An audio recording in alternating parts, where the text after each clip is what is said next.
ৰাজ্যজুৰি বিভীষিকা কংগ্ৰেছৰ পূজা পাতলেৰে প্ৰতিবাদ মুখ্যমন্ত্ৰীৰ সুমতি বিচাৰি নাম প্ৰসংগ কংগ্ৰেছৰ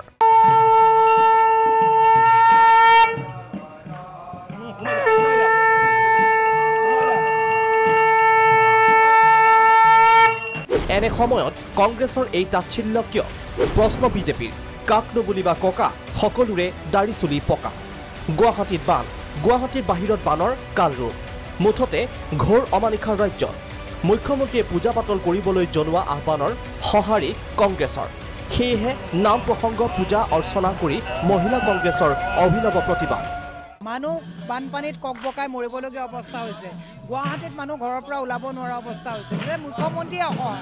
তেওঁ কৈছে যে এতিয়া পূজা অৰ্চনাৰ বাদে আৰু কোনো ব্যৱস্থা নাই আমাৰো শেষ ভৰসা এতিয়া চৰকাৰ নহয় আমাৰ শেষ ভৰসা এতিয়া ভগৱান গতিকে আমি ভগৱানৰ ওচৰত প্ৰাৰ্থনা জনাইছোঁ যে অসমবাসীক এই প্ৰাকৃতিক যিটো দুৰ্যোগৰ পৰা আপোনালোকে ৰক্ষা কৰক ভগৱানে আৰু ভগৱানেও ৰজাক সুমতি দিয়ক যাতে ৰাজকোষৰ ধনৰ সৰাহ নকৰি অৰ্থত উন্নয়নৰ কাম কৰক যাতে আগন্তুক দিনত যাতে জিএমচি যাতে নলা নৰ্দমা চাফা কৰিব পাৰে বিধায়ক কমলক্ষ দে পুৰকায়স্থই মুখ্যমন্ত্ৰীৰ সুমতি বিচাৰি ঘৰতে কৰিলে পূজা মুখ্যমন্ত্ৰী যদি কৈ থাকে আৰু ভগৱানৰ ওচৰত প্ৰাৰ্থনা কৰি থাকিব লাগে তেনেহ'লে ৰাজ্যৰ জনসাধাৰণবিলাক ক'ত যাব আৰু ভগৱানটো আমাৰ আধ্যাত্মিক চাইড তেওঁৰ কথা মতে আধ্যাত্মিক চাইডবিলাক যিহেতু ভগৱানৰ কথা আছে আমাৰ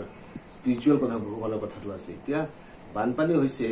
বানপানী নেচাৰেলি বানপানী হ'ব আৰু বা বৰণ হ'লেতো ইটোৰ ওপৰত গভৰ্ণমেণ্টে ব্যৱস্থাই ল'ব লাগে এতিয়া 20 বছৰ তেখেতে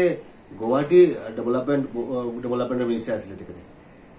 20 বছৰ যদি আছিলে এতিয়া 20 বছৰ পিছতে এতিয়া তেখেতৰ গভৰ্ণমেণ্ট তেখেতে চিফ মিনিষ্টাৰে হয় তেখেতে এতিয়া যদি কৈ থাকে যে ভগৱানৰ ওপৰত ভৰসা কৰক ডেট মিনছ কি মানুহৰ আৰু কত জ্বৰ জগা নাই আৰু কংগ্ৰেছ নেত্ৰী মীৰা বৰঠাকুৰৰ মন্তব্য কংগ্ৰেছৰ দিনত এনে ধৰণৰ কৃত্ৰিম বানপানী হোৱা নাছিল পিছে কংগ্ৰেছৰ দিনত কি হৈছিল সেয়া ৰাইজে ভালকৈ জানে কংগ্ৰেছ যেতিয়া আছিলে তৰুণ নগৰ নবীন নগৰত পানী হয় তাৰপিছতে তেওঁলোকে এইটো পাম্প দি পেলাই পুৰা পানীখিনি এদিনৰ কাৰণে বা 2-3 ঘণ্টাৰ কাৰণে পানী থাকে কিন্তু এতিয়াতো ছুপাৰ চাকাৰ আনিছিলে ছুপাৰ চাকাৰৰ কোটি কোটি টকা আমাৰ পইচাই খৰচ কৰি পেলাই ছুপাৰ চাকাৰ আনিছিলে এইবিলাক ব্যৰ্থ হৈ পৰি আছে গতিকে আমি সেইকাৰণেই কৈছোঁ যে কংগ্ৰেছৰ দিনত গুৱাহাটীত এনেকুৱা পানী হোৱা নাছিলে গতিকে আমি চৰকাৰক আহ্বান জনাইছোঁ যে কোটি কোটি টকাৰে আপোনালোকে কোনো পৰীক্ষামূলক কোনো সিদ্ধান্ত নোলোৱাকৈ পইচাবিলাক খৰচ কৰিছে গতিকে ৰাজহুৱা ধনৰ যাতে খৰচ নকৰি সঁচা অৰ্থাৎ পৰিকল্পনাৰে যাতে গুৱাহাটী উন্নয়নৰ কথা চিন্তা কৰে তাৰ কাৰণে আমি আহ্বান জনাইছোঁ পিছে কংগ্ৰেছৰ এই প্ৰতিবাদ দেখি বিজেপিৰ প্ৰত্যুত্তৰ কংগ্ৰেছে পূজা অৰ্চনা আন্দোলন বাদ দি ৰাইজৰ কাষত থিয় দিয়ক এই মুহূৰ্তত আমি কংগ্ৰেছকো জনাইছোঁ যে ইডিয়ে 2000 কোটি টকীয়া কেলেংকাৰীৰ বাবে ৰাহুল গান্ধী নামৰ তেখেতসকলৰ যি মালিক পৰিয়ালৰ সদস্য তেওঁলোকৰতো দলটো গণতান্ত্ৰিক নহয় এইটো মালিকতান্ত্ৰিক তেওঁলোকৰ মালিক পৰিয়ালৰ সদস্যক জেৰা কৰাৰ বাবে এই মুহূৰ্তত আন্দোলন কৰি মানুহক ব্যতিব্যস্ত কৰাৰ সময় নহয় পূজা পাতল কৰক কিন্তু পূজা পাতলৰ নামত কেৱল সংবাদ মাধ্যমৰ দৃষ্টি আকৰ্ষণ কৰিবৰ বাবে আমাৰ দল চৰকাৰ বা নেতৃবৃন্দক তাচ্ছিল্য কৰিবৰ বাবে এই পূজা পাতলত ব্যস্ত থকাতকৈ আহক ভাৰতীয় জনতা পাৰ্টিৰ 45 লাখ সদস্য বা শুভাকাংক্ষীসকল যিদৰে আজি ৰাইজৰ কাষত থিয় দিবলৈ সংকল্পবদ্ধ হৈছে তেখেতসকলো আগুৱাই আহক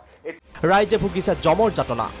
বিজেপি আহিছে কংগ্ৰেছ গৈছে ইটো দলে সিটো দলক সমালোচনা কৰিছে পিছে ৰাইজক লাগে সমাধান সূত্ৰ নালাগে ৰাজনীতি